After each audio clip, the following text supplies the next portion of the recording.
There we go. Let's do it. All right. Do you have a lighter? I do. Ooh, it's got kind of like a sweet flavor. Yeah. So these I thought you might like because it has a sugar cane dipped tip. So even if you don't really like the taste of a cigar, you have like a nice sweet like taste while you're doing it. But I think you'll like it. It's a good flavored cigar. So well, this is definitely a first. Oh, and look at that. Wow, look at that lighter. That's like tactical. It's the real deal. All right, just give it a pull. One time. Oh, I'm kind of low on these. Yeah, we're low on fluid, but we'll get it going.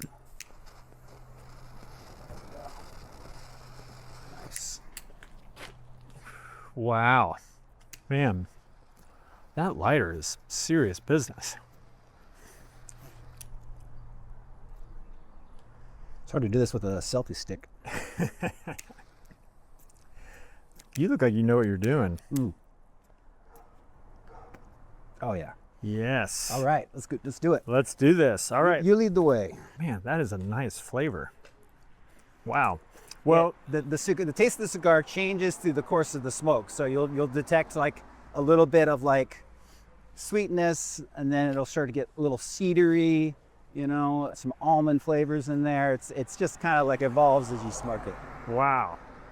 I have to tell you that I have never smoked a cigar at 11 o'clock in the morning. I tend to do it in the daytime. I have two small kids. Oh, me too. Yeah, so like, there's no like, it takes like an hour and a half to smoke a regular sized cigar, maybe more for larger ones. And like, I don't have a lot of evenings I can just go hide somewhere and smoke a cigar. I'm usually putting the kids to bed. So I find that I'm smoking these things in the daytime while I'm working. I'll go to the top of my roof at my house. Yeah, I have like a little roof deck situation. I'll bring my laptop up there and just start working. Oh, I love that. You know, cigars for me are very evocative because my dad and I smoked cigars together. Yeah. And oh, wow. It would always be when my parents split when I was 14. And here, let's go this way. Yeah. And I didn't see my dad that often, but when I did, we would smoke cigars, and I would call it espresso parenting because we would have nice. These sort of like concentrated, very deep talks, wow. You know, like once a month or so. Wow. And oh, wow, that's so formative. Yeah, totally. And cigars, you know, probably for better or worse, probably for worse, are so associated with like masculinity. Right. So here you are, you're trying to connect with your dad. You have these very masculine things in your hands. Yep. And they force you to sit there. Yeah. Right. So like we would have that, you know, hour and a half or whatever it was. And I remember he'd get these big CAOs. Do you know that brand? Yeah. He would get them from the cigar store, and they kind of look like that other one that you had in your box there that, you know. Like a Churchill. Yeah, like yeah. Just like a big took Winston like Churchill type of thing. Exactly. Like took a long time to smoke. And so anytime I have a cigar or like smell it, I always think like, you know, about having a deep conversation. That's great. Well, we're here to do that. Exactly. It's a good scene setter for us. On your left. You're listening to Doc Walks with Ben and Keith. So, why are we smoking cigars? Why are we walking? Who am I walking with? I'm here with David Alvarado, a documentary filmmaker, a Texan, now living in Brooklyn. That's right. Who primarily makes docs that have a scientific bent. But you're here with your new film that is opening Cine Las Americas tonight here in Austin about Luis Valdez. That's right. Right? How am I doing so far? You've nailed it all. I'm doing it, all right. And the film's called American Pachuco, and you take it from here. Tell me, or tell our audience what the film's about. So American Pachuco is about Luis Valdez, who most people don't know. You know, it's not a household name. I've made films about people like Bill Nye, the science guy. Like, lots of people in the U.S. know exactly who Bill is. They get excited. They go, Bill, Bill, Bill. You know, right. Talk about his bow tie. Stewart Brand from the Whole Earth catalog. If you were like from the hippie generation or the Back to Land movement, you know exactly who that is. You know, it's somebody who created the Whole Earth catalog, has shaped, you know, the way that Silicon Valley thinks about technology and the environment. So he's, you know, a much more known figure. But Luis Valdez It's known very well like in the Latino community, Chicano community. Everybody that I meet are like, oh my God, Luis Valdez, what's he like in person?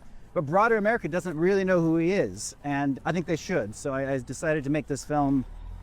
His most famous project is La Bamba. Yeah. Did you see La Bamba when you were a kid? Not only did I see it, that's one of those things, kind of like a cigar that is kind of evocative, you know. Yeah. And I watched your documentary last night, Right. and when the La Bamba section comes up, I was like, oh yeah. Like, not only did I see that movie, but I probably saw it when I was like, what year did it come out? 89. 89. Okay, Yeah. so I would have been 12 years old. Yeah. And I didn't only see it once. I probably watched that movie, I don't know, 15 or 20 times. And what drew you know? you to it? I think that was like, you know, when I was kind of coming online about like how important stories are, and, you know, getting like interested in movies beyond just, you know, sitting down to watch a show kind of thing, like thinking about who the actors were and, you know, the music in it. And I think it was just like exciting. It was one of those movies for me that it was kind of one of the first times I remember being like really excited about a movie. That's incredible. And then, you know, Lou Diamond Phillips goes on to like being That's his young discovery guns vehicle, and- you know? I mean, it just Yeah. really was like an incredible moment to find that actor. Yeah, absolutely. So, yeah. So, anyways, I love that portion, and I had no idea the backstory about the creator and how he is sort of like the playwright, who then goes on to be a film director and screenwriter for the Chicano community. That's right. Yeah. Yeah, well, and just like you, I mean, I love that movie. Even when I was watching it, my sister and I, you know, we were two little Latino kids in white suburban Dallas, you know, and like when we saw it, we saw ourselves. We were like, oh my God, like this is incredible. This is a movie about like a small Chicano family who were farm workers, and one of them actually achieved the American dream, right? Yeah. Fame and glory, a sense of belonging, that like this little kid could be, you know, as cool as some of the rock stars of his time. Right. Right. So, you know, it meant a lot to us for that reason too. And I just never knew the name Luis Valdez, even then, right? Like, Right. You know, always, especially as a kid, look at the director. But then when I was in college, he came to our school. I won this thing like the Hispanic Scholarship Fund Award. And then he came and he told his whole life story, like on a podium to us, the students. Wow. And I was like blown away. I was like, wait a minute, the guy that did La Bamba, not only did he do La Bamba, but he was the first Chicano, first Mexican American to make a feature production on Broadway. It's called ZOOT SUIT. Yep. This was a major hit in Los Angeles. Starring Edward James Olmos. He also discovered Edward James Olmos in ZOOT SUIT. So in Los Angeles, ZOOT SUIT just broke records for a theatrical production in Los Angeles. All the Latino community in Southern California came from around the world really to come see this production, and then he took it on to Broadway. But then even before that, he was working in the grape fields with Dolores Huerta during the grape strikes, using theater as a tool for change. I mean, they would take non-actors on the back of a flatbed truck Yeah. and just dump them out into a field and be like, hey, like, have you guys thought about fairness in the workplace? Like, how come these people aren't providing safe conditions? How come they can't guarantee wages? Wow. And they would do this in these like little actos, these skits. Yeah. And that would get people to join the strike, or at least get them to stay in the strike, because it's hard, you know, to not work for months on end. So, you know, he's had this incredible career of making theater and film, the storytelling of this version of America. So I was blown away by it. Unbelievable. And so you meet him when you're a college student. Yeah. I was a part of this organization called Texas Filmmakers. Yeah. And so I even invited him to show some of his work. And this is, where are you in college here? This is University of North Texas. North Texas in Denton. Okay. And you grew up in Dallas, you said? That's right. Yeah. Yeah. And which part of Dallas were you in? I was born in Oak Cliff. It's the first memories were in Oak Cliff, Dallas. Then we moved to Cedar Hill, then DeSoto, and then we started going into like Grapevine and Euless. Wow. Okay. So Dallas through and through. And then do you go straight to UNT to study filmmaking, or how do you? No, actually I dropped out of high school when I was like 17. I was like Wow. one of these troubled kids that would always get in trouble. I could get suspended. I maybe went to 3 or 4 different schools around the area, but then the week I turned 17, it was, I was able to just legally myself drop out, so I did. Wow, you seem like such a nice, well-adjusted guy. Like, what were you doing at 17 that was I don't know what I was difficult? doing. I was hanging out with the punk rockers and the foreign kids, and I didn't fit in, I think is what it was, to be honest with you. Yeah. So you were like basically discovering that you were kind of an art kid. Definitely. I knew I always wanted to be creative. Yeah. Maybe a writer or something, but didn't have a lot of examples of people who I could look up to. Yeah. And so, I don't know. I just kind of. I'm also I'm rebellious. I'm like interested in things. I don't want to be told what to do. I want to like do my own version of it. This makes these are all the ingredients for an independent documentarian here. Exactly. I feel like I had a very similar upbringing in suburban Oklahoma City. Wow, Oklahoma City, nice. Yeah. So anyways, but back to you. So you drop out of high school. Yeah, drop out of high school. How do you get to UNT? So I start just fucking around for like a year, doing nothing, terrible jobs or selling weed, that kind of thing. And then by the time I turned 18, I'm like, man, this kind of sucks. Right. And my punk rock friends are, are having even a harder time. I mean, like some of these kids are getting on heroin and things, and it wasn't looking good. Right. So I was just, I went in and out of jail for like alcohol consumption, like as in like I had a minor in possession of alcohol. Right, right. And you're still in Dallas at this time? I guess at that point, yeah, Dallas. Okay. And then I moved with an uncle in Irving, and I went to a movie theater, and I watched this film called Punch Drunk Love. Oh, my favorite PTA movie. Yeah, it's so good. I mean, like I can't, I should write more on what that film did for me, but I mean the bare bones version of it was about this guy who was like ambitious and intelligent but had trouble connecting with the world.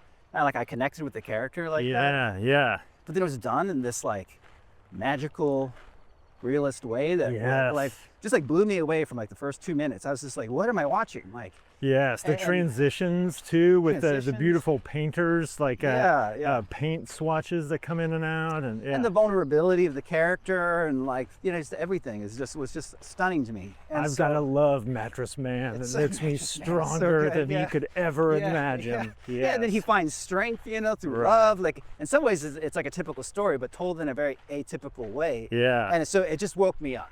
I was like, oh my God, like movies are like can be about real things. Like this is incredible. Right. And so from that moment, I love that expression. It woke me up. Yeah. That's beautiful. Even though cinema is supposed to be like a dream, right? You're supposed to be having a 90-minute dream, but really what it was just me like kind of shaking myself awake and going, holy shit, you can like say things through this medium. Right. And it's incredible. And so basically from that moment on, I was like, maybe I should be a filmmaker. And so I went to this community college in Irving, North Lake Community College. Yeah.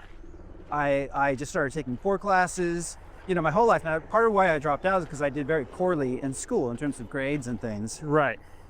But because I could direct my own education, I think a little bit more, I could select the classes I wanted. I can do things on my own schedule. Then we got on my case if I didn't show up for a class. I just got really good. Like for the first time ever, I made straight A's all through for those first 2 semesters at North Lake Community College. And then my grades were so good, I just went on to apply to UNT. I got in there. I continued making straight A's. I focused my attention entirely on filmmaking. I've basically been doing it ever since. Wow. Man, what an origin story. That's incredible. Okay, so you're at UNT. Yeah. What is it about documentary? Because you're saying that you get turned on by a narrative. So when did the documentary bug bite you? So I even took like acting classes. I was like, oh, to be a director, I got to know how actors think. I was in this production in North Lake Community College. As an actor, like one of the lead actors, they gave me this part. And then by the time I get to UNT, I'm still thinking I'll do fiction. But then I take a class by this guy named Ben Levin. Okay. He's a documentary professor there. He won an Academy Award for a short film way back in the day. But he's a great filmmaker, and he has this class on cinéma-vérité. I'm like, I'll check that out.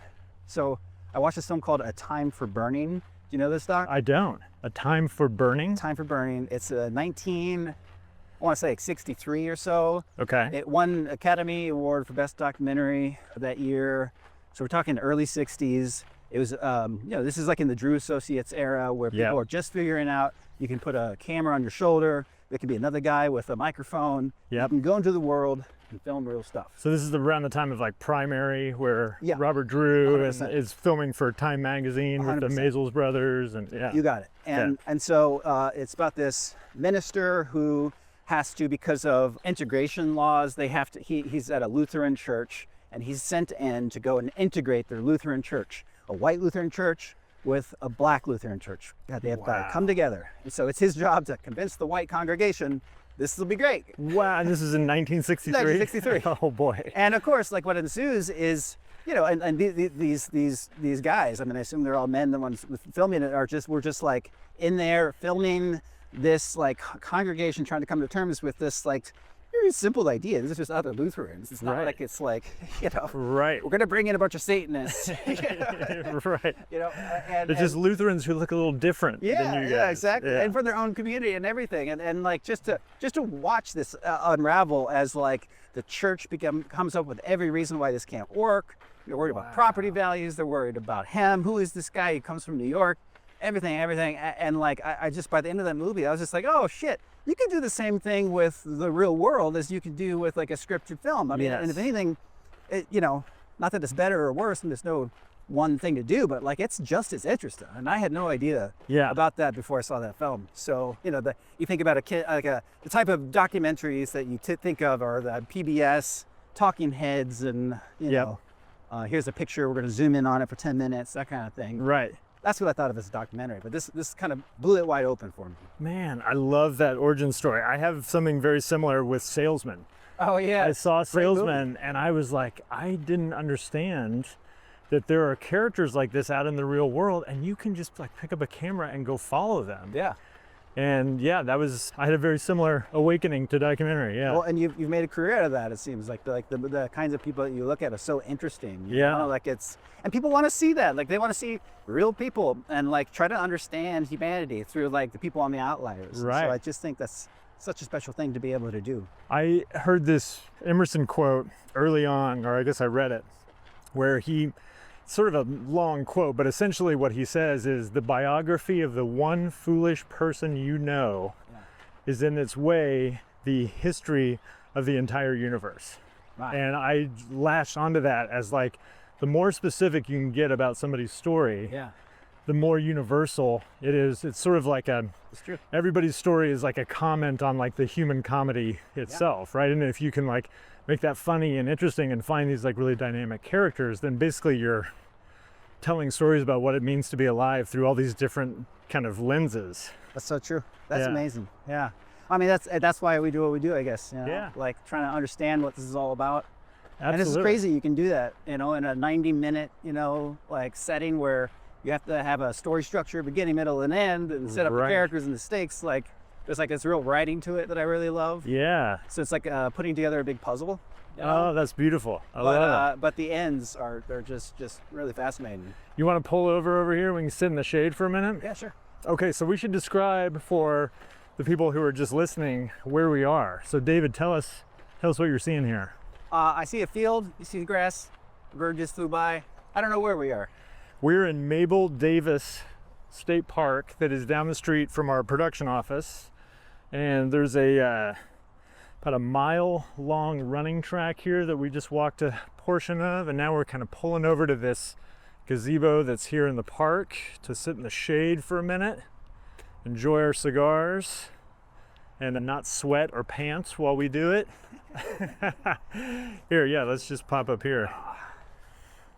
Oh, all right. So you've been to Austin before. I premiered 3 films at South by Southwest. Okay. So I've been, when I think of Austin, I think of South by, and like my first feature film was called The Immortalists. I was 29 years old and like, I was like, oh, we got to South by, this is so amazing. And it felt so nice to come home to Texas to show my first feature doc. Yeah. So. And what was that one about? So the Immortals is, I should say, so for my science and technology work, I had this amazing collaborator named Jason Sussberg. We found these structure films, and we tell science and technology stories. Like people at the weird edges of science and tech, basically. Amazing. And you guys met in grad school, I read. That's right. Yeah. Okay. And so I guess we skipped ahead here. So you were at UNT. You see, remind me the name of the film again from '63? A Time for Burning. A Time for Burning. You see that film. You get turned on to documentaries. Yeah. What happens from there? So, turn on to documentaries. I instantly just say, okay, documentary is it. And then I start working on them. I mean, I make a couple of short films like in an extracurricular way, like outside of school, because they don't let you really touch cameras until you get to a certain stage. And so I didn't like that. So I just kind of started work with friends on documentaries. And then I helped co-found this thing called the Texas Filmmakers. It's a 501c3 nonprofit. It still exists today. That is basically provides equipment and exhibition to filmmakers. The founder, that Joshua Butler, is still up there. He and I created this thing called the Thin Line Film Festival. Cool. Okay. It's still in operation today. And that's in Denton. That's in Denton. Okay. So basically, I start working on. I'm the director of development on this nonprofit. I'm making documentaries on the side, and I'm doing my school. I get through school and I get into an internship. We called it an apprenticeship at KERA Channel 13. That's the Dallas PBS. Yeah, station. Shout out Dallas PBS. I love PBS and love KERA. And then, now these people really gave me my first shot to cut my teeth, where they let me, handle professional grade cameras, and I'm doing sort of associate producer work. They're even letting me edit. Like back then it was these Avid composer machines that were like hundreds of thousands of dollars, and you had these big hard drive stacks so that you can fit these 25 gigabyte hard drives in there and stuff. Right. It sounds like I'm an old timer, and this wasn't that long ago, right? But things move so fast, By the time I got to graduate school, it's 250 gigabytes was the standard massive drive. But I even think now it just seems like that's barely a half a day of shoot. Oh yeah, you could never get by with it. Yeah, you got to have a terabyte at least. Yeah, exactly. Yeah. So it's just crazy how fast things move. But so then I'm at KERA working. They after my apprenticeship's over, they offer me a job. I start working there professionally. And so, what's your title? Are you a producer? I couldn't remember. I was not a producer. I couldn't remember. I'm some kind of I was production specialist or something like that. I can't recall.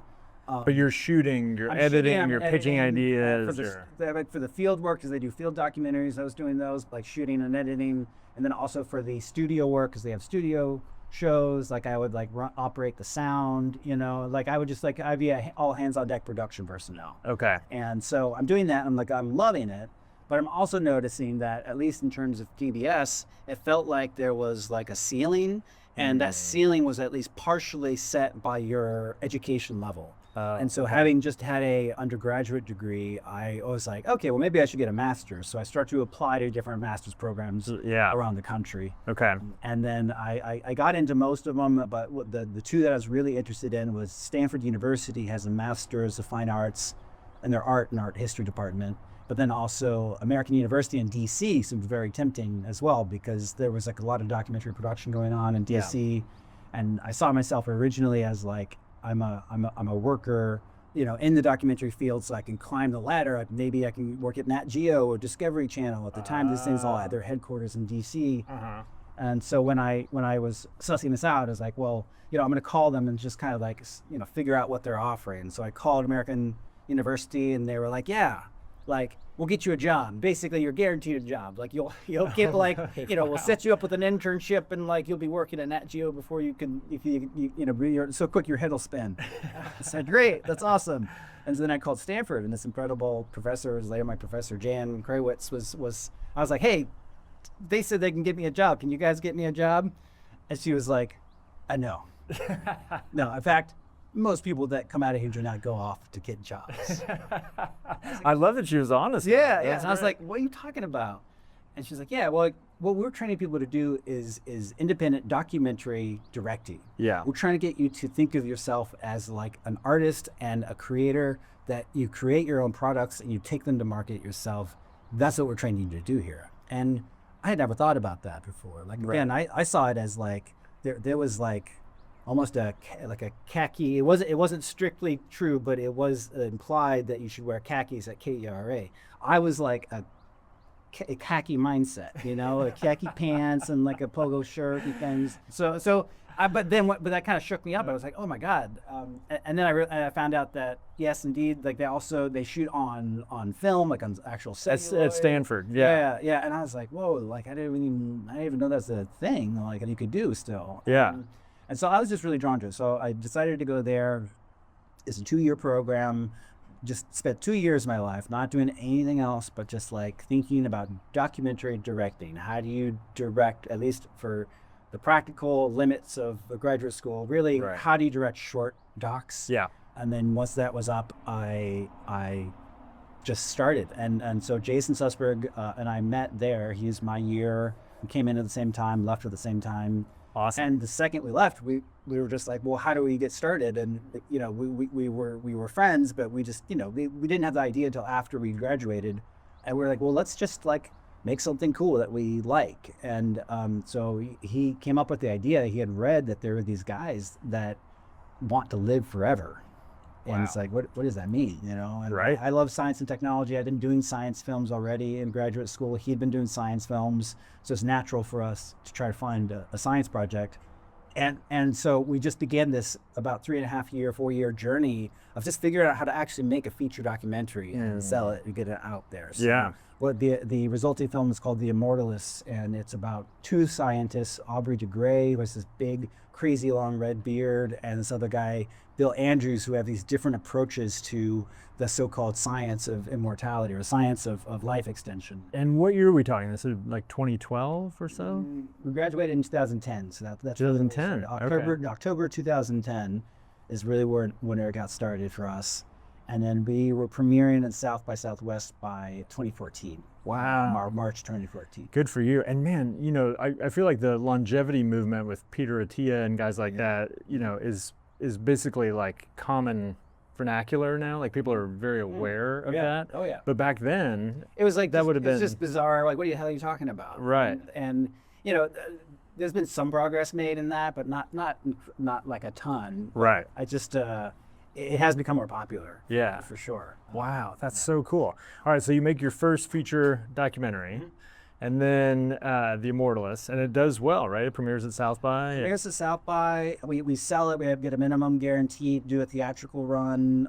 This company called Gaiam TV bought it, proved to us for the first time ever, like, oh, like you can actually make a feature film, right?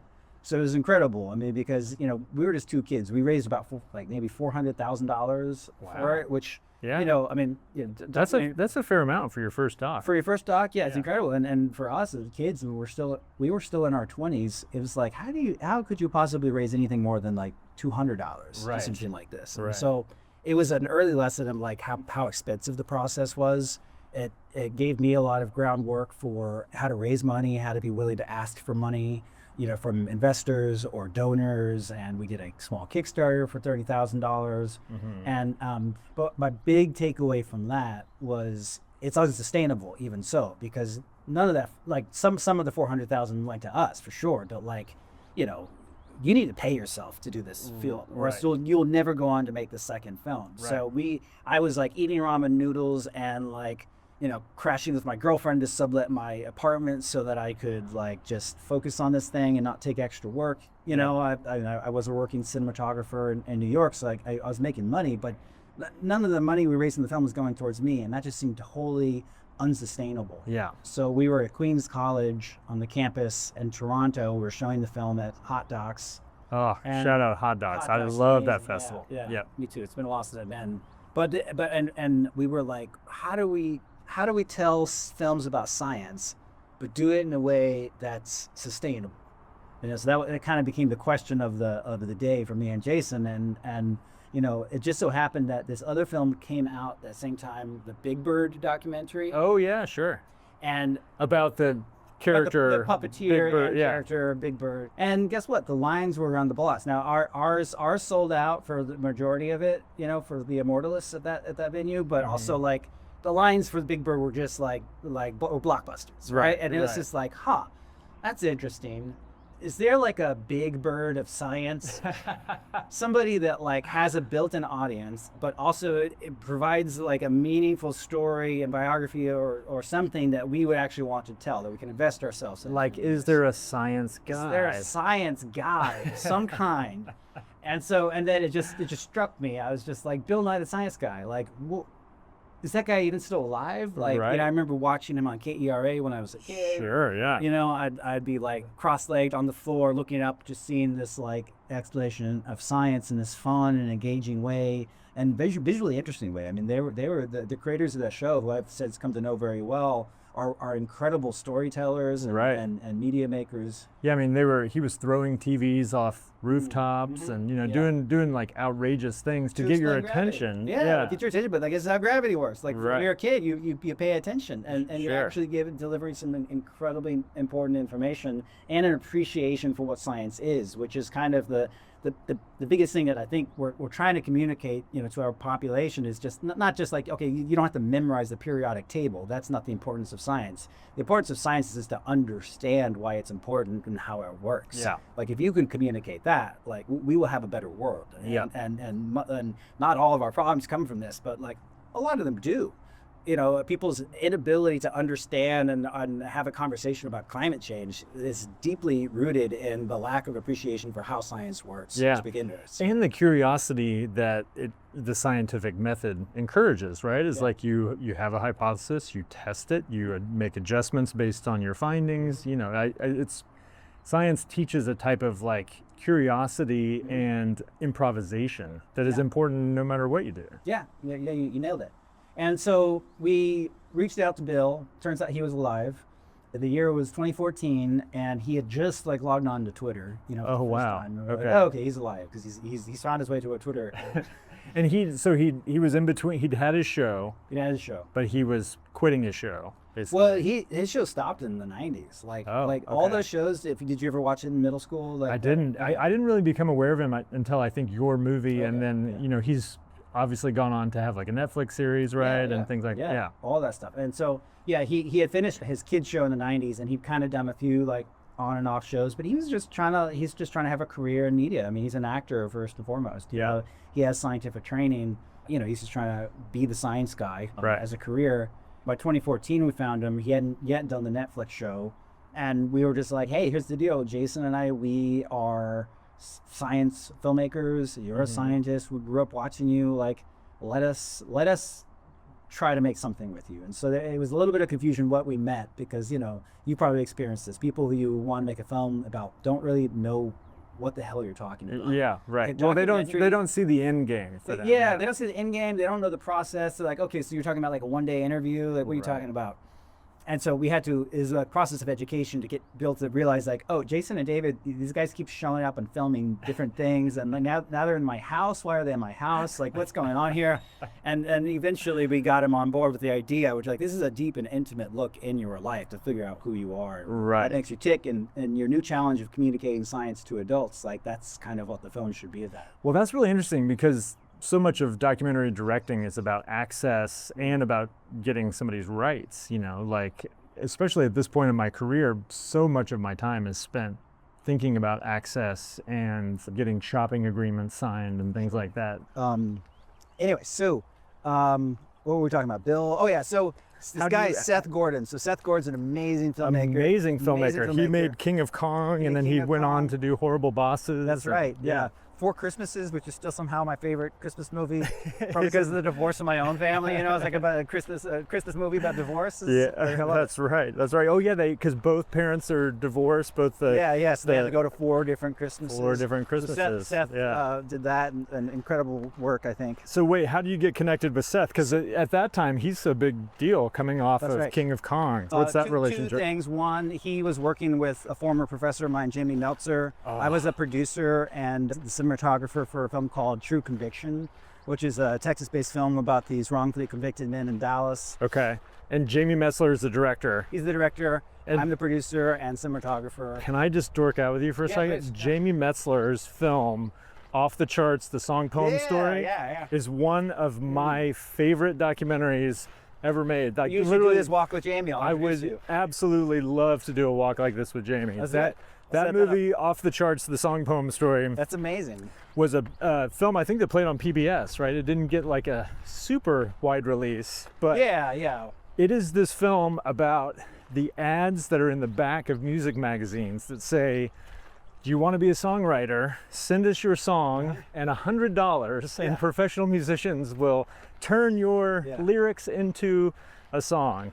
And it's one of those perfect movies for me that is about a frivolous topic that you think like, how could this possibly... Like, why is somebody making a movie about this? Exactly. And Until you watch it. Until you watch it. And then he finds these characters who have these really rich, complicated backstories. God damn it, Tony. Hey, Winnebago man, all right. Oh, I know you. Yeah, how's it? Oh, that's right. Yes. Hey, good to see you, man. That's funny. That's another, we just passed another documentary filmmaker right there. Lots of documentary filmmakers here in Austin. I love it. And he shouted, "God damn it, Tony," from Winnebago. That does not happen very often, by the way. That's you set that up. yeah, it's amazing what $100 will get you. Anyway, so the Song Poem Story. So he finds these characters who have made it's not fair to say a career, but they have submitted their poems to be songs multiple times and have these hopes pinned to this dream of becoming singer-songwriters. Yeah. And that dream and the way that it's executed and the way that he films it is this like beautiful meditation on what it means to like follow your dreams and be an artist and what happens if they don't work out, and becomes this like really funny, sad, deep portrait. And I just absolutely love this movie. I mean, he shot it on 16 millimeter. Yes, you know. yes. So it's like this like retro feel to it that's hard to replace. You know? Absolutely, yeah. Oh, so cool. Okay, you should totally talk to Jamie. I'll connect you. So, I would love that. Jamie and I are working on True Conviction. And you meet him because he's a professor at Stanford. Yeah, I mean, they only take 8 students a year. There's 2 years, so there's 16 students total, and usually about 3 professors. So he's like one of the 3 people who I'm training under at my time at Stanford. And so when I graduate, he likes my shooting style. He's like, "Hey, David, you're young. You're a good shooter. You want to do a documentary? Help me out with this." And it didn't hurt that I was from Dallas, Texas originally. So like it was a bit of a home project for me. And so even though I was living in New York, I felt an obligation to come help. And it was an incredible opportunity that Jamie was offering me. So Seth Gordon, who has always got an eye for good stories, he connects with Jamie because he wants to get the fiction rights for this same story. Okay. And in the meantime, help him with the documentary. So I get to know Seth through on production on that project. But then he sees The Immortalists and he loves it. He's like, "Guys, this is a great movie. You guys are great filmmakers. Like, this is incredible." So by the time we get Bill Nye on the phone, we're in the good graces of Seth, who is got a good eye for stories and well connected. And we say to Bill, like, "Hey, Seth Gordon might be interested." We say to Seth, "Hey, Bill might be interested." And it just so happened that we could all meet in San Francisco on a certain date. So we just meet up in a hotel bar, and we like basically have a handshake deal. No way. Wow. How cool, man. It's amazing how like work begets work. Yeah, totally. Like that's such a good lesson to learn kind of over and over again in our business. Is like, people want to give work to the busy person. And the more you just keep putting yourself out there and making things, they have a way of connecting you to the right path. Absolutely. So we make the Bill Nye film, and one interesting thing about that is we at the time had the largest Kickstarter that had ever been done. At the time people were doing Kickstarters, right? But they're for like 30,000, 50,000. Right. I remember somebody did $100,000 one, and I was like, "What the heck? Like, what the fuck? $100,000 like from strangers? Like, how do you do that?" Right. But then when we got Bill Nye to sign up for it, we had this crazy idea. What if we just did like most of the budget? Wow. Most of the budget. And the number we came up with is $650,000 as the goal, like the minimum goal. If you don't make $650,000, you lose it all. So there's no like have mom help out with $5,000 if you get that close.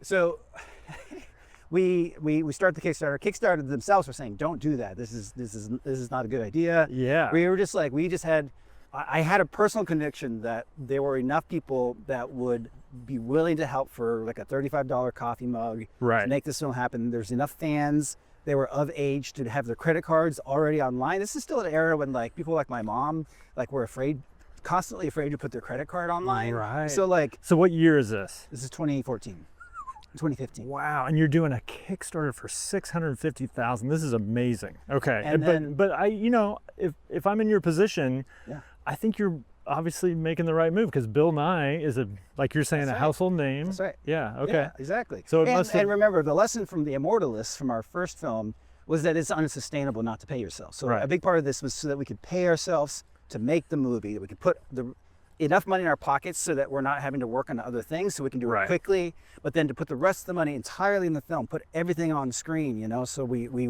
were really dedicated to like a high-end sound design, high-end animations, like everything. Okay. We just wanted it to be a great film. And so are you in San Francisco still at this time? No, I moved to New York basically like a few months after I graduated. Gotcha, So okay. I'd been in New York for 5 years at that point. And you and your partner Jason, right, have started your company. That's right. Okay. Yeah. And then we were basically, it turns out that we made $860,000. So 16,000 fans came out and said, here, let's do this. And we raised some more money from some private investments on top of that, but like it basically was like finally like a real budget that we could make a film that had, you know, a meaningful impact on the world. Could be something, and right now it's in the Library of Congress, you know, it's like, Is it really? yeah, Wow. it's, you know, has a 100% score on Rotten Tomatoes, like Incredible. because we had the money to both pay ourselves so that we can focus on it, professionalize everything, and put the money on screen. We were able to actually do what I'd been trying to do since I saw that film in the theater. I was like actually make a movie that people want to see that has an impact. Right. God, So- wow, good for you for like realizing that goal and then going out and achieving it. That's Yeah. amazing. And then the next film, so Jason came up with the Immortalists, and then I came up with the Bill Nye, and then he came up with this next one about Stewart Brand and the Whole Earth catalog. Yeah, cool. And what's the name of that one? It's called We Are as Gods. We Are as Gods. Which is the opening line to the Whole Earth catalog, which is something that, like, you know, most people don't know it unless you're a hippie or back to lander, Right. or if you're like a tech CEO, like people like Steve Jobs. Yeah, it looked was up really- to right. Stewart and the Whole Earth catalog. I mean, he mentioned it in his famous commencement speech. And so we knew from early on that there probably wasn't going to be a big Kickstarter for that film. Okay. It had to be something else. And this is before branded funding was real popular. Right. But we figured, well, since CEOs in Silicon Valley know about Stewart Brand, Right. why don't we just look there? And so we started asking around, and, you know, through our connections, we eventually came across someone named Everett Katigbach, who worked at Stripe. Wow, what a name. Yeah, you know, he's an awesome guy. We've actually worked with him for years since then. Okay.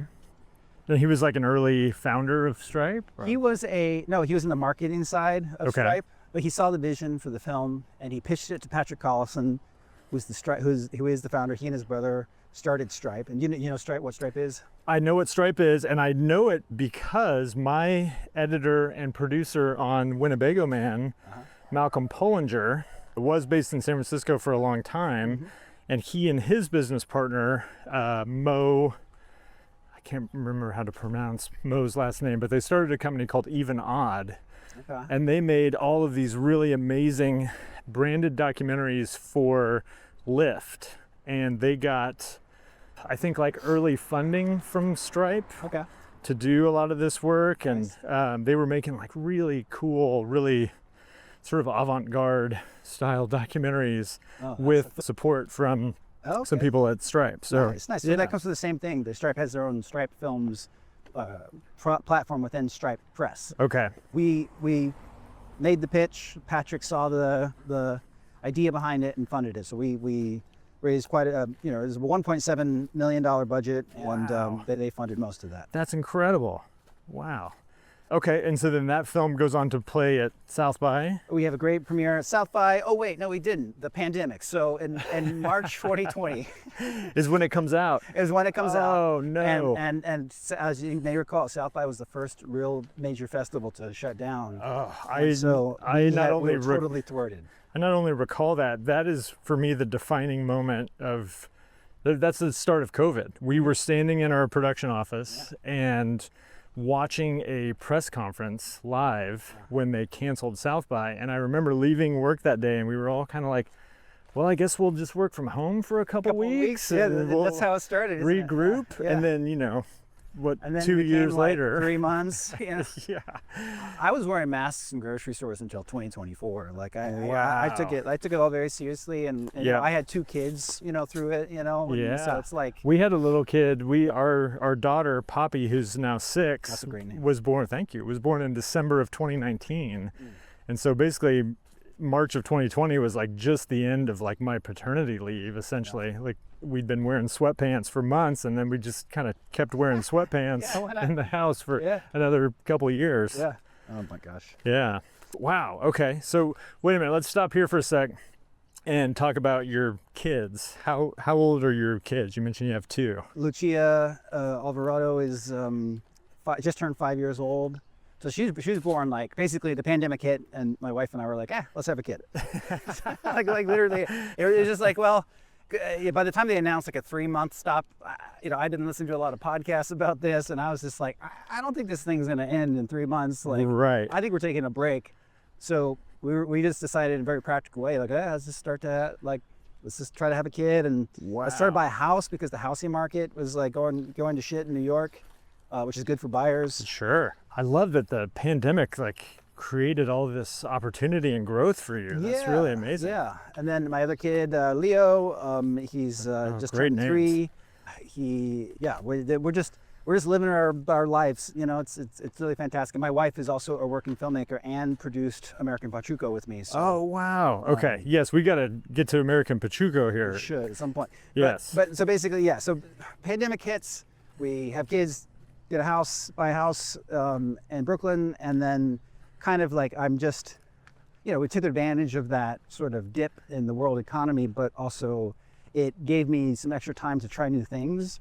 So Jason and I decided to turn We Are As Gods into a podcast. So we sold to Audible Originals an 8-hour-long series on Stewart Brand. Amazing. And so we were able to sit at home and just like podcast. And Incredible. Yeah. So you make the feature documentary and raise quite a bit of money to make it. Yeah. And then once that comes out, how do you repurpose that into a podcast? Well, so because we had shot so much, like there's so much verite, because his project isn't just in the past. I mean, he's doing this project where he's trying to resurrect woolly mammoths. Oh, wow. So he and George Church, this very big, important scientist at Harvard, like we took them to Siberia to collect mammoth DNA. And so like, there's like all these scenes like going around the world with Stewart Brand on his crazy new science and technology adventures. He's working with Jeff Bezos on this thing called the Clock of the Long Now. Whoa. Here in Texas, there's this clock that's supposed to operate for 10,000 years. I've heard of this. Yeah. So we went to go film inside the clock, which is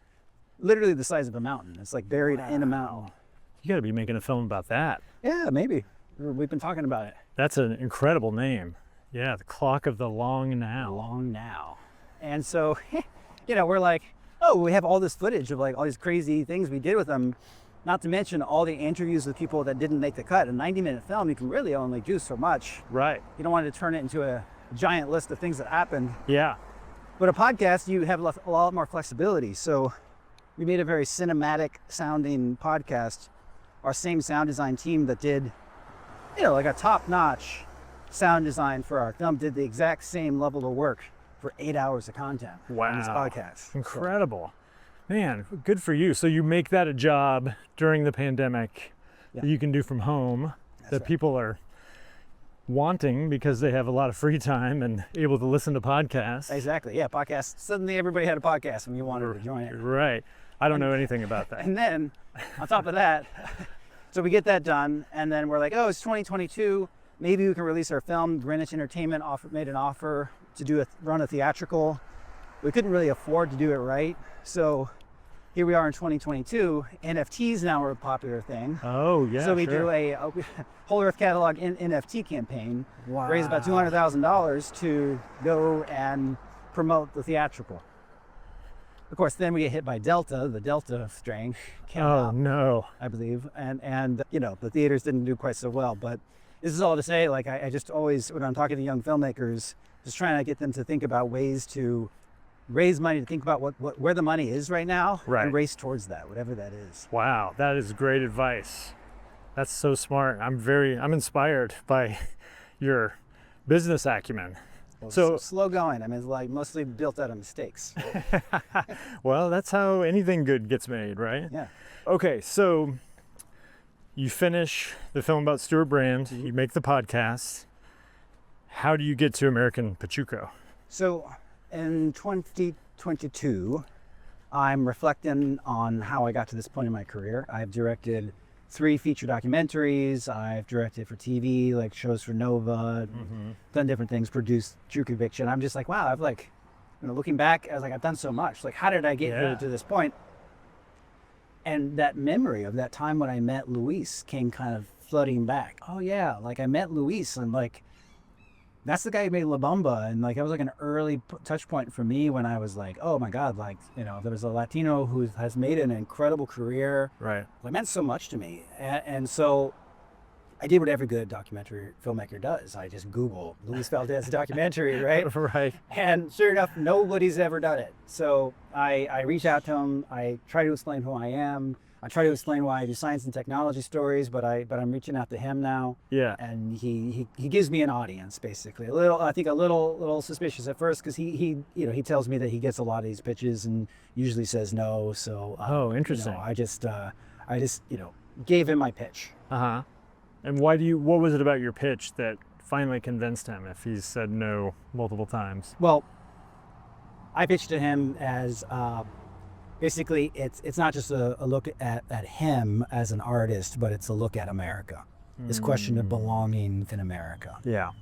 And when you think about a Latino, a Mexican American, a Chicano, typically the things that come to mind are like Mexican. This is a different country. This is a foreigner is I think what typically most people think. But when you actually study the history of a Latino and the Chicano, most of us discover something we didn't realize, which is our deep connection to the indigenous roots of this continent. Okay. So California, for example. California, what is California? California is a state in the United States. What is the history of it? Well, it was entirely indigenous people until the Spanish came and bringing Filipinos and other folks from other places and started to colonize it, turning it into Spain, then becoming Mexico, and then France gets involved, and then America comes in and takes it over. And what you have is the true nature of the Chicano, which is somebody whose bloodline and culture are deeply connected to the indigenous people who have been just conquered over and over again by European forces. And so what it is to be Mexican and Mexican American is actually to be part of what it is to be American. And so that's something that flips this whole question of belonging around. Like when I was growing up in white suburban Texas, I felt like I didn't belong. And certainly my dad, who's just looks like a straight Mexican, he's from Mexico, broken English, here he is in white America. Like, we just kind of felt like, why do you feel like you don't belong? Why do you feel like you're the foreigner? When it's actually the historical and cultural reality of what these lands are it's completely opposite. And so, that if you watch the film, you see a lot of that. And that's actually why I like cigars. I mean, cigars, are seen as this like machismo, sort of like dude bro thing, but actually like this is the purest form of tobacco, which is only from America. And this is what the indigenous people gave even to Columbus when he first arrived, and then he took it back to Europe, and it became what you see here. Oh, I love it bastardized into cigarettes and the tobacco industry, like pure capitalism and everything. But like, this is basically what the Mayans would smoke. I mean, they're not precisely this, but they would roll up tobacco leaves and smoke them. Like a version of this. It's a very, very near version of this. And the smell of the tobacco leaf hasn't changed in all these years. So when you're smelling, it's like what the people were smelling when even Columbus arrived. Wow. And so when you start to think of America in this new lens of like, oh, like the Mexicans aren't these foreign invaders. I mean, these are the people that were here first. Right. I love that. And you brought up this idea when we scheduled this walk, largely because Luis Valdez in your film is consistently seen smoking a cigar in just about every piece of archival footage there is. I mean, he has a cigar in his hand at all times. Are you going to show clips of the film? No, Okay. we don't normally. I guess we could. It's up to you. Yeah. This would be a nice moment to do so. Yeah, and he's constantly smoking cigars. He like smoked cigars with Che. He played baseball with Castro. Like he like Cool. went to Cuba and like really tried to understand what they were doing and really picked up the cigar, habit there. That's awesome. And and like basically all the archival from the 60s and 70s, the dude's pounding cigars. He really He's is. cut back, thankfully. And, it's not healthy. I did notice that now in his golden years, during your interview process, he was not smoking a cigar. That's right. And I did read that you interviewed him for something like 24 hours. That's right. So he can talk. Yeah. This guy can talk. Well, And he's known as a playwright, a storyteller. he's an orator. Yeah. And I'm not even saying that he's wasting any words. Like I'll ask him, what did you have for breakfast? And he'll be like, well, David, the year was 1965, and Dolores Huerta walked in with a Sandry look on her face, and and then they'll go through this whole thing, and I'm like, what the hell is he talking about? It's incredible, it's interesting, it's so well spoken. Yeah. But then at the end of it, he'll say something like, and that's why this morning I had the best eggs of my life. It was exactly like that day. And I'm like, whoa, like, why do you just say that? And so in my early interviews with him, I tried to stop him. I was like, hey, stop. Like, we don't have, we don't have 6 hours to do this. Like, just let's get to the part where you answer the question. Right. And because I typically try to contain people. I'm not trying to just film like hundreds of hours for no reason. Sure. It's a waste of everybody's time, and typically isn't going to give you the results you want. Right. But I learned early on with Luis, like in order to get to that amazing answer, he had to go on that sort of spoken journey to get there. Yeah. And so, I was like, oh man, trying to film the trailer, that was my first lesson. I tried to interview him for 2 hours. It just wasn't enough for anything. And I was trying to fight him on it. And then the second time I was like, okay, I got him. What I'm going to do is I'm going to book him for 2 days. Yeah. Like 8 hours a day so he can go home and go to sleep. And 16 hours or so, like, it turned out to be like 10 hours. We'll be able to get his whole life story. And by the end of the second day, we were in like the late 60s. Wow. So you're still just at the very beginning. Still at the very beginning. So then I book another interview. I come back a year later and I do the remainder of it in 3 days of constant shooting.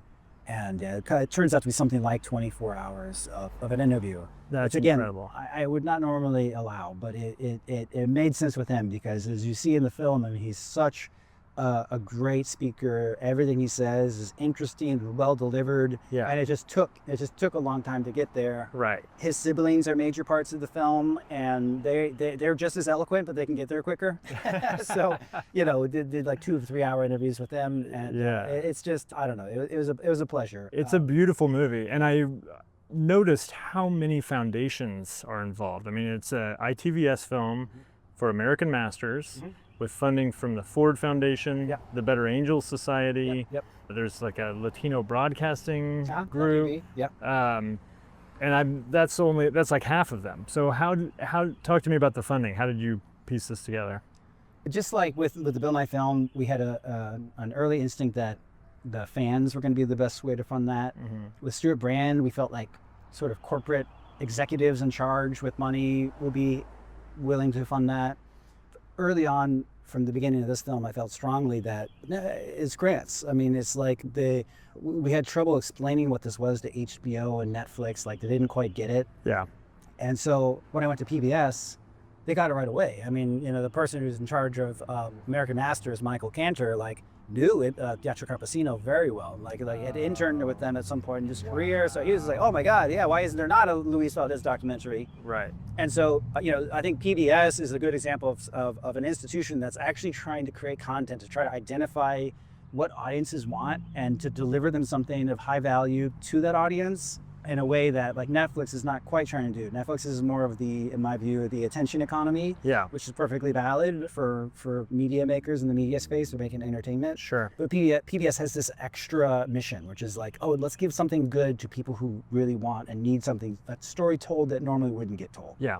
Well, and also it's creating culture, and it's preserving history, and it's got a, like you said, sort of a broader mission. Exactly. So and the other kinds of people who would see such a thing is that the Better Angels, the Ford Foundation, the National Endowment for Humanities, California Humanities. These are the institutions that are looking for stories that are worth telling for those reasons. Yeah. So we just as soon as we had our trailer, we just hit the road trying to pitch it exactly to those companies.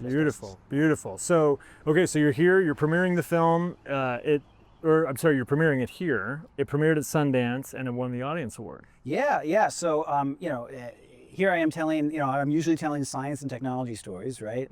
It's easier to be a little bit more distant from those, but this one felt very personal to me in a way that I wasn't used to telling. It's about identity, vulnerability, about being an American, what that means. Sure. When you come from a different place and have a different experience than the mainstream. And so, when I'm in the edit room, there's scenes in the film that still to this day, I start to tear up, and I'm just so connected to see the feelings that are being expressed.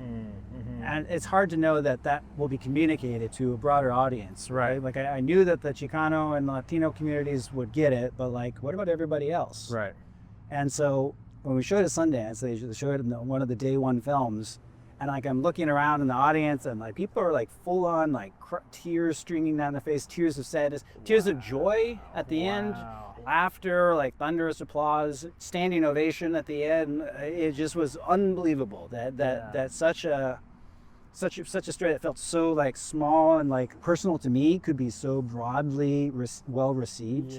What you were saying earlier about all of universal humanity can be seen in the more of an outlier you get. And I just think there's something about the American experience was captured in Luis's story and the way that we told it that people connected with. I also think the timing was really interesting because that was at Sundance this year. We were there filming episodes for our show.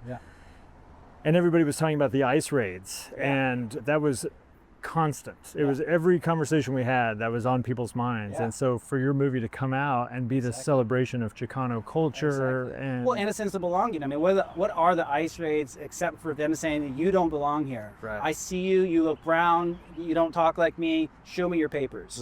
That is the exact opposite of the sense of belonging. That, by the way, America was founded on the principle that that anybody from anywhere can be here.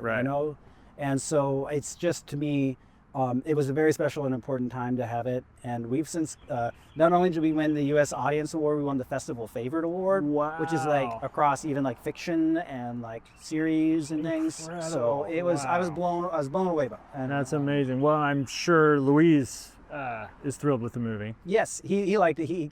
I didn't show it to him until maybe a couple of weeks before the Sundance premiere. So you never know. He's a great director. So as a director showing a film about a director to the director, it's I counted the ways in my head that they can go wrong. He could hate this, he could hate that, he could hate that. But he loved it. So that's beautiful. I mean, we don't really, there's even we were pretty tough on Bill in some points of that film and stuff, and Luis is a genuinely good guy, and he's got a little bit of pride, and we put some of that in there and stuff. But there wasn't much to hate. Can I tell you my favorite moment from the movie? Sure. It's when he said, "When you go to the root, that's where there is the most juice." And I think he was saying that about his brother. And in the documentary, his relationship to his brother is a central theme and a conflict in his life, because his brother tried so hard to assimilate in all the sort of standard ways, where he became a scientist and a very well-respected one. He made a lot of money. He married a white woman, bought a sports car, lived the sort of traditional American dream, and was miserable. And all that fell apart, got divorced. And Luis, his younger brother, went the other way and was involved in these revolutionary movements and was putting on experimental theater that was challenging the status quo, and they were estranged for a long time. And then when they get back together, that's one of the things that Luis says that he tells his brother, is you go back to the root. Yeah, And exactly. I love that. Like, as a creative person, that really resonated with me. Like, Yeah, who are you as an artist, and like how do you celebrate that, not hide it? Like make that a part of the broader American conversation, but also maintain what makes you and your contribution to it special. Yeah. That's the universal side of this. I love it. That I think there hasn't been a lot of Latino stories that do quite that in quite that way, and I think. Especially in the Latino audiences, we've gone on to continue to win audience awards at these Latinos festivals, and we're here at an amazing festival today. Cine Las Americas. Yes, Yep. yeah, and I've been thrilled for the journey so far. That's awesome, man. Well, thank you so much for giving us time today. Yeah, my pleasure. It's hot. We are sitting in the shade here on our driveway. I'm at the end of my cigar. How are you doing on yours? Pretty close to the end. Oh man. Wait. Yes, beautiful. All right, well, let's do what we call our lightning round here at the very end. You've already covered this, but let me just ask you again so that we have it very succinctly. What is the documentary that was your gateway drug that made you think, I want to make documentaries? A Time for Burning. It was a film in 1963 or so, Academy Award-winning film about a Nebraska minister who has to try to racially integrate his church. Incredible film that woke me up to the power of documentary storytelling. That it could be just as good as a fiction film. I had no idea until I saw that film. So good. What is your advice to young filmmakers? My advice is, well, there's the director brain and the producer brain. So for the director brain, I would say, make something that's authentically interesting to you. It is so hard to make a documentary. Nobody's gonna really ask you to do it. Nobody's gonna really even want you to do it. You have to take all that and still find out how to tell the story and make it amazing. And that takes blood, sweat, and tears. The creative energy that's invested in it is like nothing else that I know of. Anybody who makes a feature-length documentary film, you need to buy them a drink at a bar because they've been through a lot. And the creative side of that has a big tax on you. But if you have the will to do it because you care about the subject, then you can get it done.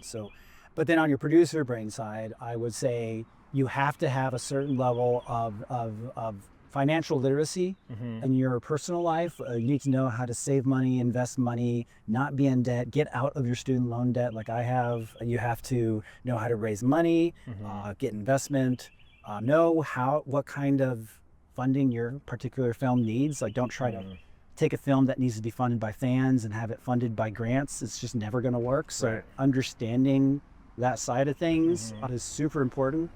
Being professionalizing yourself to some degree. I mean, it's all good fun, but also you have to make a timeline for yourself, a schedule.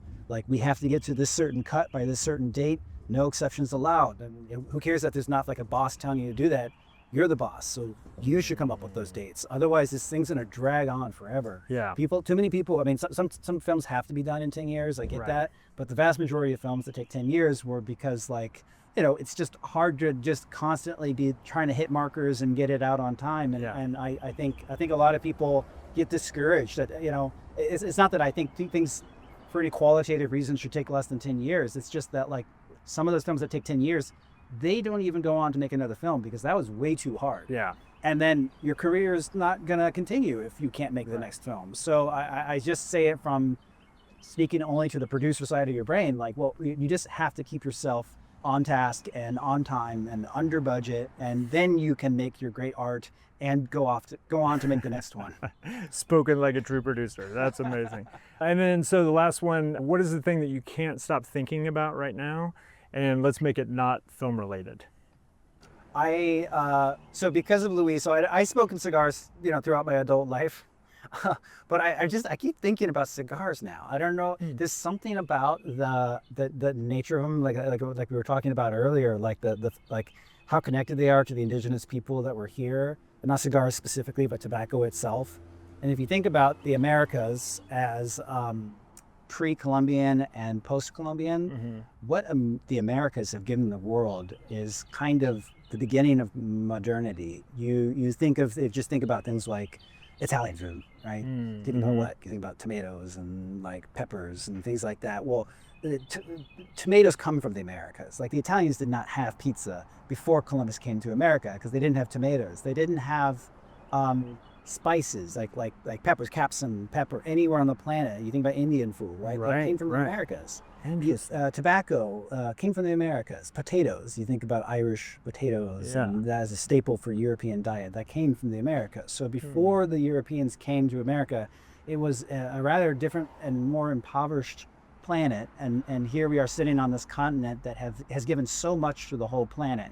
People don't really think about that history. Yeah. And its meaningfulness to how the modern world is. And so I don't know, for some reason I've been thinking about that. I love that. Yeah, that's great. Especially because I think what's my thought here? Because it's sort of complicated, but like with the film that you just made, there's a way that you could look at that as being almost like anti-American in a sense, because he had such a hard time. He was not welcomed. He was fighting against a lot of prejudice. Yeah. And there's a temptation to only see that side of America, I think, right now. And what you just said is, I think, what people who are sort of see the rosier picture of America tend to think, which is like, actually, it's this incredible experiment in democracy, and it's created all of these wonderful things that have influenced the world and for the better. And I love that you've come through making a film that is critical and still have a deep appreciation. Yeah, I mean, the film is a celebration of America. I mean, you know, you can't do it without knowing. I mean, the whole side of the indigenous Chicano is one of conquest and horror and genocide. So like, we can't not pay attention to that. We don't want to look away from that. Right. But here we are in America. I think we have to accept that and get people who aren't accepting that to do so. Yeah. But then also recognize that here we are. I mean, here we are in the modern world as it is. Like, what do we do going forward? How do we respect the realities of the histories that brought us all here and try to make a better world and a better democracy? And that comes through, I think, the stories told right. Yeah. Amen. Stories told right. That's that could be an alternate title for your episode. There you go. David, this has been great, man. Thank you so much. Appreciate it. All right. Next time on Doc Walks, meet Dutch oil painter, animator, and film director Hisko Hulsing. Hisko made a splash in the documentary world with the brilliant animations from Brett Morgan's Kurt Cobain doc, Montage of Heck. He followed that up with incredible work on the Amazon series Undone, starring Bob Odenkirk and Rosa Salazar. Just last month, he premiered his latest film at the world's leading animation film festival, Annecy, over in France. That film, Dance Macabre, caused quite a stir, kicked up a lot of controversy and a lot of conversation, and we're going to get into all of that next time with Hisko Hulsing on Doc Walks. Doc Walks is created, produced, and edited by my friend Ben Steinbauer of The Bear. Hello. And my friend Keith Maitland of Go Valley. With help from our co-producer Dayton Thompson and editing by Riley Church. Follow us at Doc Walks Pod on YouTube, Instagram, and LinkedIn.